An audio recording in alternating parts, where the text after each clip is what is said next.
இப்போ double chain ஸ்டிச்னா என்னன்றதை பார்க்கலாம். டபுள் செயின் ஸ்டிச்சுன்றது நம்ம எப்பயும் ஒரு நெக்லைனில் நம்ம வந்து செயின் ஸ்டிச் தான் நம்ம யூஸ் பண்ணுவோம். ஒரு நெக்லைன் ஆகட்டும், ஸ்லீவோட பார்டர் ஆகட்டும், அங்கே வந்து ஃபஸ்ட்டு ஸ்டார்டிங்லேயே வந்துட்டு இந்த செயின் ஸ்டிச் தான் நம்ம யூஸ் பண்ணுவோம்.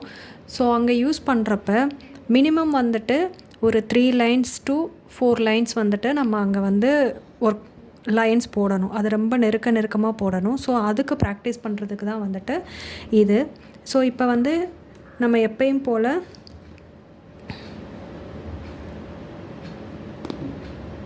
ஸோ இதில் பேக் ஸ்டிச்னால் என்னன்றதையும் நான் சொல்லிடுறேன் உங்களுக்கு. ஸோ பேக் ஸ்டிச்னால் என்னென்னா, நீங்கள் இங்கே வந்து லூப் எடுக்கிறீங்க இல்லையா, லூப் எடுத்துகிட்டு போகிறப்போ இங்கே பேக்கில் வந்துட்டு ஒரு ஸ்டிச்சு போட்டு, இப்போ நான் என்னென்னா நான் இங்கே வந்து நான் என்னோடய ஸ்டிச்சை நான் வந்து முடிச்சுட்டு நான் கீழே கட் பண்ணலை. கட் பண்ணாமல் அப்படியே வந்துட்டு த்ரெட்டை நான் இது வரைக்கும் எடுத்துகிட்டு வந்திருக்கேன்.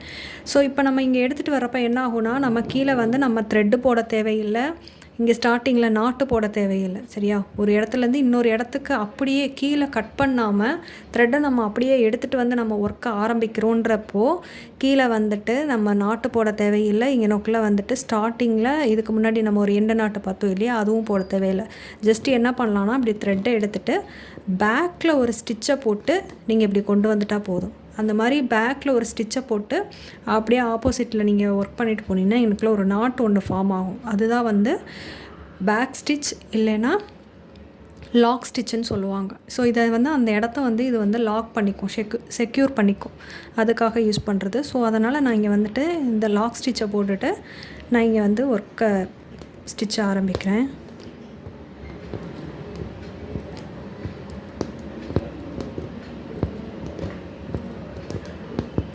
ஸோ ரொம்ப குட்டியாக வந்துட்டு இதை நீங்கள் ப்ராக்டிஸ் பண்ணணும். அப்போ தான் வந்து நெக்லைன்லலாம் நீங்கள் கொடுக்குறப்ப ரொம்ப அழகாக இருக்கும். ஸோ எப்பயும் கோடு போட்டு இந்த மாதிரியே நீங்கள் ஒர்க் பண்ணுங்கள்.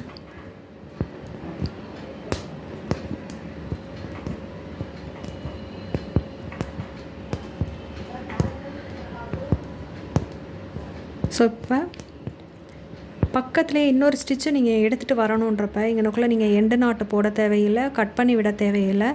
ஜஸ்ட் அப்படியே வந்துட்டு இங்கனக்குள்ளே ஒரு குட்டியாக ஒரு லாக் ஸ்டிச் போட்டு இப்படியே பக்கத்துலேயே, அதுக்கு கீழேயே ரொம்ப பக்கத்துலேயே திருப்பி ஒரு ஸ்டிச்சை போட்டு நீங்கள் அப்படியே எடுத்துகிட்டு வந்துடலாம்.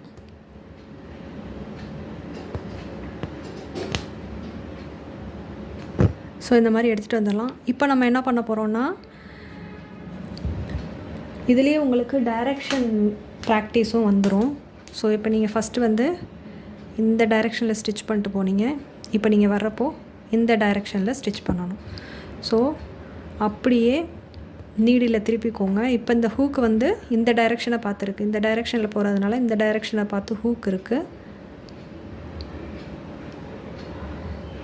ரொம்ப ஒட்டி வந்து நீங்கள் இது ப்ராக்டிஸ் பண்ணணும். ஸ்டார்டிங்கில் இவ்வளோ ஒட்டி வராது தான், பட் நீங்கள் ப்ராக்டிஸ் பண்ண உங்களுக்கு இது வந்துடும். இந்த நடுவில் கேப்பே தெரியாத மாதிரி இந்த மாதிரி நீங்கள் ப்ராக்டிஸ் பண்ணணும்.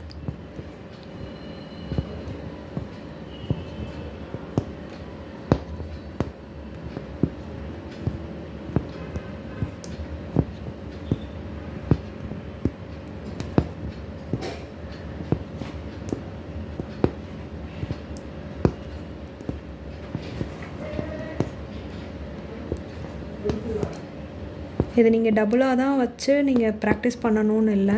இது பக்கத்துலேயே நீங்கள் வந்துட்டு அப்படியே கண்டினியூஸாக நீங்கள் வந்து இதை ஒட்டி நீங்கள் நிறையா லைன்ஸ் வந்து ஸ்டிச்சஸ் போட்டு நீங்கள் ப்ராக்டிஸ் பண்ணிக்கலாம்.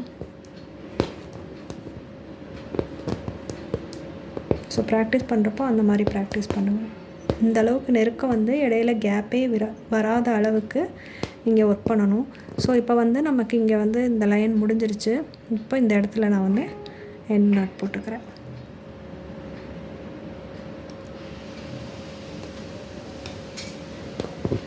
ஓகேவா? ஸோ இதே மாதிரி இந்த ஸ்டிச் பண்ணுங்கள்.